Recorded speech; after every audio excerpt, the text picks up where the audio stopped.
Au démarrage de la prise de poste du conducteur en messagerie, le responsable camionnage donne les bordereaux de livraison, le télémobile et les clés du camion afin qu'il puisse réaliser sa tournée de livraison. Avant de partir, le conducteur fait le tour de son véhicule afin de vérifier qu'il n'y a pas d'anomalie. Il insère sa carte de conducteur dans le chronotachygraphe numérique. Puis il va charger son camion en fonction des bordereaux de livraison du jour. Avant de charger les marchandises, le conducteur met à quai son camion et met en place le haillon élévateur à l'aide du boîtier de commande extérieur.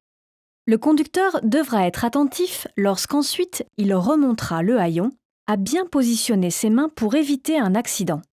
Le conducteur charge le véhicule avec un transpalette électrique ou manuel. Il fait attention à mettre en premier dans le camion les marchandises qui seront livrées en dernier. Il doit répartir correctement la charge pour que lors de la conduite dans un rond-point, celui-ci ne se renverse. Enfin, le conducteur arrime les marchandises pour garantir le bon état lors de la livraison, ainsi que la durée de vie du véhicule, mais aussi pour garantir la sécurité de tous les usagers de la route, y compris lui-même. Avant de partir en livraison, le conducteur installe sur son socle le télémobile, outil de gestion et de suivi des livraisons par téléphone, qui sert également de GPS en vue de localiser les emplacements des clients ou de localisation du camion pour le service exploitation des transports en cas de ramasse d'un colis de dernière minute, mais aussi d'information de livraison des marchandises en temps réel. Dans l'activité de conduite en messagerie, le conducteur est amené de nombreuses fois dans la journée à devoir faire des mises à quai pour décharger les marchandises. Une mise à quai n'est pas sans danger.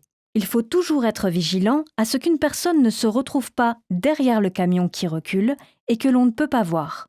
C'est pour cela que de plus en plus, les véhicules sont équipés de caméras de recul.